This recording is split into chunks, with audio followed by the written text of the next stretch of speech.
a lot of people say to me, I'm not famous. I'm not Taylor Swift or LeBron James but I think small business owners need to be famous in their category, in their niche. You want to be known and remembered.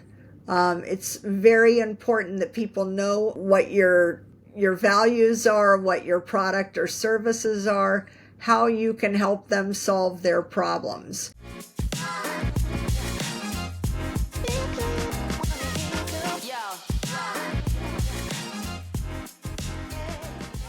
Thank you so much, Paige, for having you here in our podcast, our Inspiroqa podcast. How are you today? How is your day going so far? So far, so good. Carol, thank you so much for having me. Thank you so much for your time. I'm really excited for our interview because before we manage this interview, you sent me a bunch of information about you, about your life story, and I was like, wow. I was so excited for this interview, especially when there was mentions like you studied at Stanford University and Harvard Business School. I was like, wow, these are the schools, these are the universities that not just Americans would like to attend, they want to study there, but also people from all around the world. So I would like to start this interview by asking these questions like, how was your life during these studies there? How does it actually look like? Because I've seen Stanford University and business and Harvard School only from the movies, you know? So Stanford was a great place to be a college undergrad. It's in Northern California, south of Hmm. San Francisco, and the architecture is beautiful. The weather is beautiful. The students, as you said, they come from all over the world. I made friends from everywhere. It was an amazing 4 years. I studied economics. Hmm. I was an economics major, but I took classes in many different departments, and I met some of my best friends of my life, and I met my husband there. So Stanford is very special to me. One of the things that I loved about it is academically it's really good, but also they have a good balanced quality of life. Hmm. They have good sports, but the academics are amazing, but the whole life there is also pretty incredible. To be outdoors, the weather is beautiful most of the year. There were good places to bike ride and walk and run. So I loved my time there. And Harvard Business School is pretty amazing too. Like you said, it's kind of iconic. Hmm. Every business school in the world is kind of modeled in a way from Harvard. They invented the concept of a case study method to learn. So they don't use textbooks. You study real business cases to teach you the lessons. And the professors ask questions, and then the students kind of, have the discussion among themselves. So it's a very special learning environment. And again, students from all over the world. What's amazing is, over the life, your career, I've worked for international companies, I've traveled a lot overseas, and no matter where you go, I feel like you can meet people from Stanford and Harvard Business School all over Wow. the world, and wherever they are, they're doing something really interesting and special and important. These are people who are leaders in different areas, business, government, nonprofit. So I feel very fortunate. I love the alumni network. Hmm. I've continued to meet people and make friends through the alumni network. I've joined the alumni clubs. Every time I move to a new city, I join the club so I can meet more people. So it's pretty special.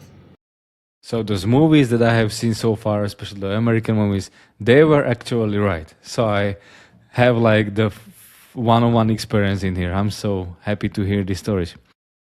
coming back, like when you finish those studies, right? And for sure, people either start their own business because this word is about my finances, or just find a job somewhere. When you finish your studies, did you have your first job immediately, or what was your first job opportunity at that time after your studies? So I graduated from college in the 1980s. Mm-hmm. And at that point in time, one of the most coveted jobs um, was to go work on Wall Street in New York City. A movie that had won the Oscar my senior year in college was about Wall Street. Mm-hmm. Michael Douglas was the star and the producer. It was the original Wall Street movie. And I went and saw the movie and I just got hooked. I thought it looked amazing, interesting, crazy. And my father and both of my grandfathers worked in finance. Mm-hmm. So, my dad got an economics degree in college and he went to go work for a bank. So I thought I would do the same thing. And I chose the Wall Street career path because it looked very exciting. And so that was my first job. I interviewed for the job on campus. They made me an offer. So after graduation, I took the summer off and then I moved to New York City and I started my career there in finance. I realized right away within the first month that it wasn't what I thought it was going to be like. It was really insane. People worked 7 days a week. Mm-hmm. They pulled all-nighters. It was just an insane way to live your life. And although I met great people, I made lifelong friends, I realized pretty quickly I didn't want to do this for the rest of my career. But when I accepted the job offer was for a 2-year position. So I made a commitment and I knew I needed to stay for 2 years, even though I didn't want to do this work forever. I learned a lot, but it was very intense. I was exhausted. And I know you talk a lot about the quality of life and burnout. I could just see that this was not a sustainable life for me. Yeah. They paid very, very well, but I didn't have any balance in my life at all. It was just too intense. Mm-hmm. So I decided I would apply to go back to graduate school, get my MBA, and then I was accepted to Harvard. And while I was in business school, I decided to switch career paths, to not go back to finance. A girlfriend of mine who I met on Wall Street, she loved finance and she was going back for her MBA, but she wanted to get back into finance after. And I told her, there's no way I'm going to go into finance. I don't like it. I thought I would love it, but I don't love it. And she says, but you're so good at it. You have to go back. And I said, no, I don't enjoy the work. And I know they paid really well, but I don't want to do this for a job. But I didn't know what else to do because, like I said, I always thought about finance because that's what my father and grandfathers did. Mm-hmm. So she asked me, what did you like about the job? And I'm like, I hated the job. And she said, but you have to have liked something about the job. You were so good. What did you like? And when I thought about it, I told her there were only 3 parts of the job that I enjoyed. So as soon as we finished the deal or transaction, I was the most junior person on the team. So I had to plan what's called a closing dinner. When the deal is closed, we celebrate over a meal together, all the parties that are involved. And it was my job to plan the dinner. So I loved doing the dinner Mm-hmm. planning. And then at the dinner party, I got to give everybody a present to celebrate the conclusion of the project. And I loved picking out the present and making sure everybody got something meaningful. And then to announce the successful transaction, to say that the deal is done, we put an ad in the Wall Street Journal and the New York Times.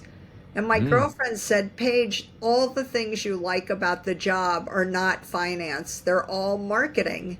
And I was like, what do you mean? I never took a marketing class. I didn't even know marketing was a thing. And she said, the things that you like doing are event planning and promotions and advertising. Those are all in the marketing function. You should go do marketing.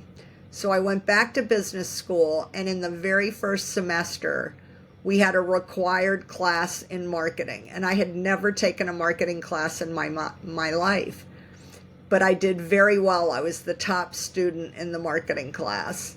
So I thought, my friend is right. I'm good at marketing. And then so to get an MBA, it's a 2-year full-time commitment. Mm-hmm. And I had to find a summer job between the first year and the second year. So on campus, I interviewed for marketing jobs for the summer so I could see what a marketing person did for work. And I was fortunate enough to be offered an internship at Procter and Gamble. And P&G is maybe the most famous marketing company in the world.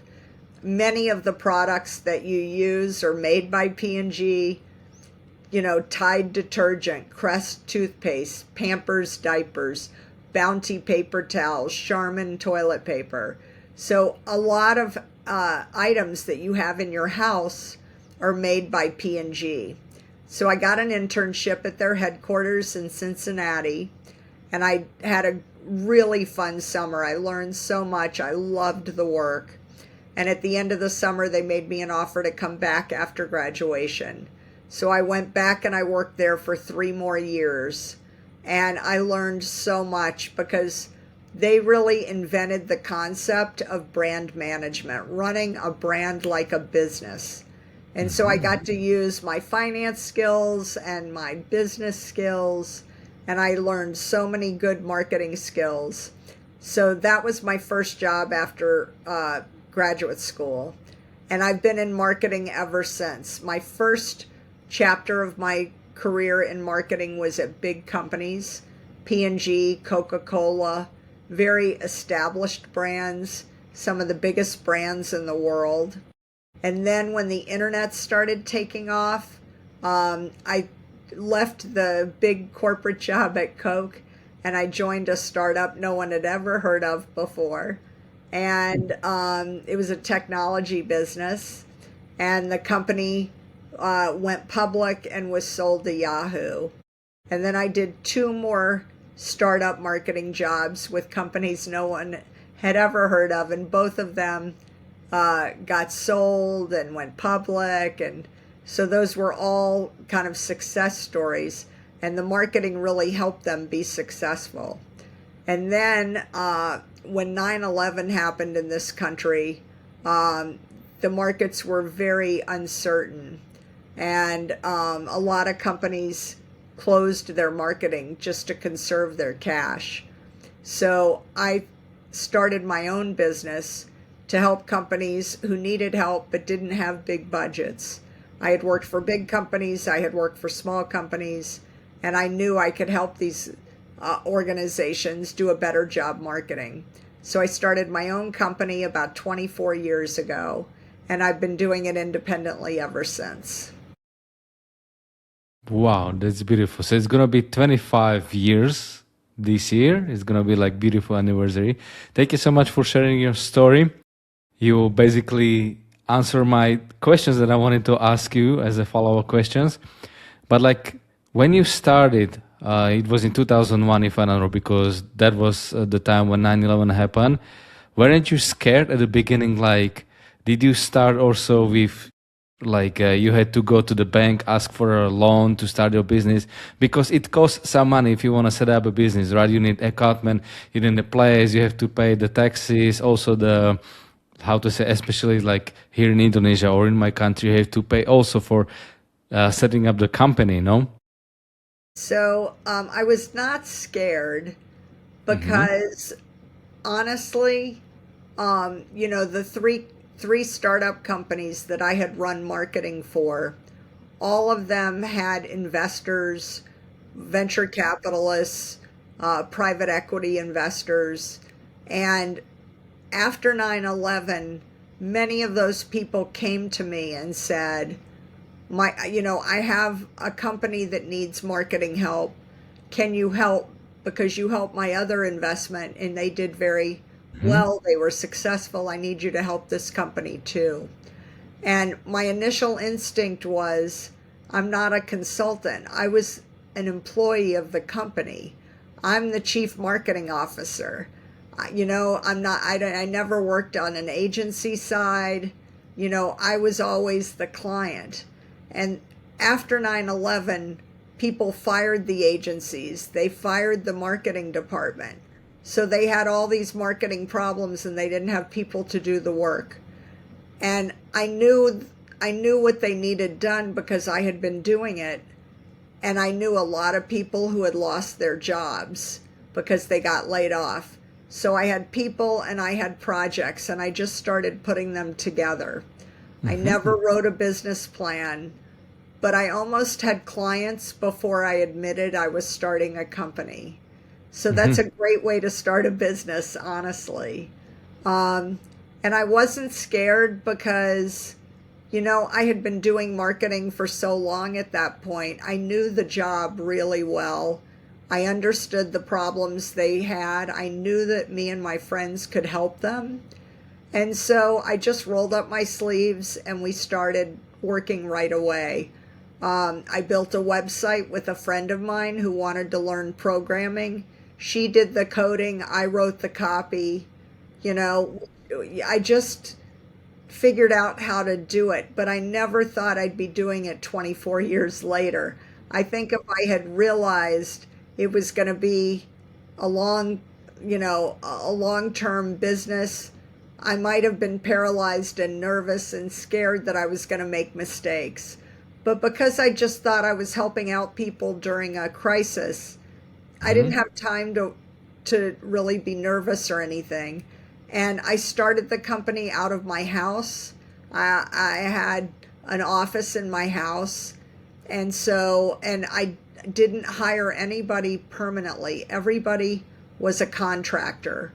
So if I had work, I was going to pay them. But if I didn't have work, I didn't have much overhead.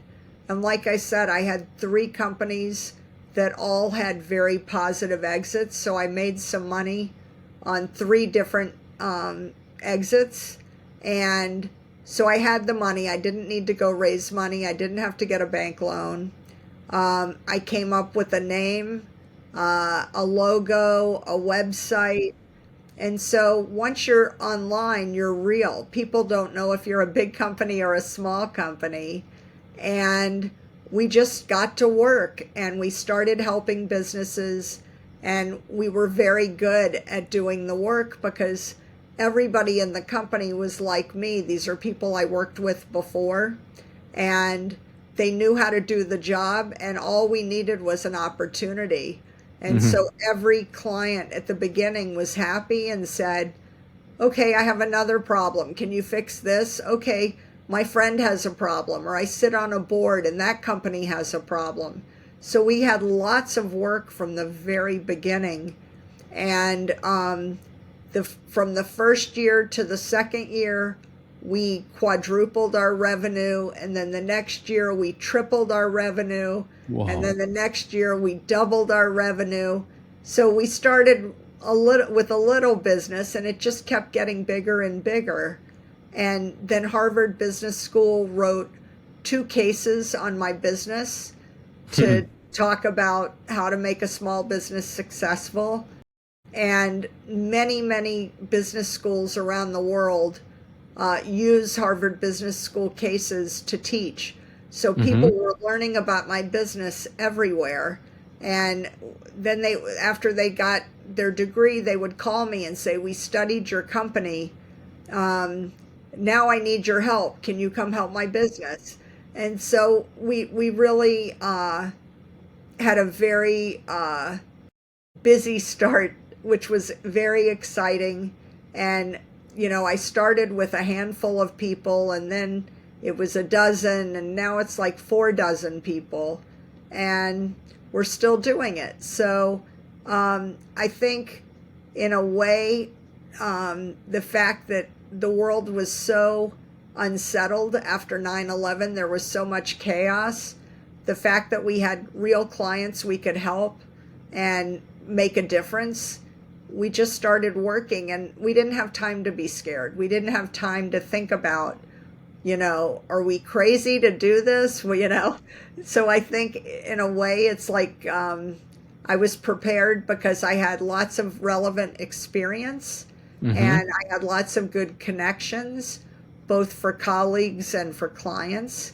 And we just got to work, and we've been busy ever since. That's the best, because you basically took the opportunity that was just out of nowhere, just came to you. Like, that's a really nice story, because what I see, like, to become, let's say, business owner, and you never studied, you studied business, but you never had experiences from handling your own business, you still were employee. How is it even possible to do this shift, like from employee to business owner? Or like you said, you didn't even think about it, you just like, okay, these are free clients from the startups calling me, I'm just going to help them. I know legally I have to set up a business to send them emails, receive the money, and that's it. Yeah, I mean, honestly, I've always been very organized, and I studied how to run a good business. So I knew I needed a website, I needed a logo, I needed stationery, I needed a business card. Like, I was just very focused on, once I have stationery, I can write a proposal and send it.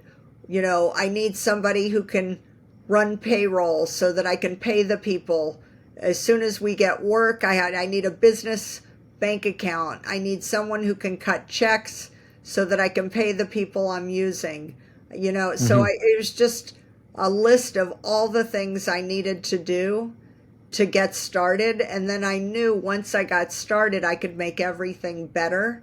My first website was not very good. And after, we got started and launched and we had clients, and I said, okay, now I can make it better. So I think I learned a lot working for the big companies. But the big companies have huge budgets, and when they do work, it's very precise. If they do market research, they want to talk to thousands of people and spend a lot of time, months, doing the analysis. When I worked for the startups, we had very little budget. And so I learned, like, okay, we're going to use SurveyMonkey or Zoomerang, and we're going to do it quick and dirty. It doesn't have to be statistically significant. We just need to talk to a few people, get some input, and we'll start. And if we need to change it, we'll pivot in a month, or in a few weeks, we'll figure it out. And so I got very comfortable going from a big company to a small company. So then going from a small company to my business, I could just be that much more flexible. I could make things happen even faster because there was no hierarchy. I was making the decisions. I didn't have any investors. I didn't have to ask anyone for permission. I could just do it. And if it didn't work, I'd try something else. And if we, learned something and we needed to change, we changed. So I got very comfortable with the uncertainty. And it just helped us be very scrappy and resilient. And I think that's what startups have to do. You don't have the luxury of a lot of time or a lot of money, so you just do the best you can and you keep moving forward. And if something doesn't work, you don't dwell on it, you just figure out a new path and try that. And that's what we did. It's beautiful. Thank you so much for sharing this story. Well, marketing has changed for last almost 3 decades a lot. It changes. When I open just Instagram, I feel like it's changing every single day. a new style of reels, of making those videos, new way of like AI, another AI. But long time ago, there was nothing. There wasn't even LinkedIn, if I'm not wrong, in 2001 or 2002, 2003. I don't know when LinkedIn was established. But there was, thank God, internet, and you used this opportunity. Who influenced you the most in this journey? Coming to the other question, which is like, because what I see these days, there are some business coaches who tells you like, I don't know, I never hired a business coach personally, but asking you, have you ever hired some business coach who helped you to structure your business, especially the business these days changes a lot, new marketing ways, new business ways, emailing, whatever, how to find a new client, you know?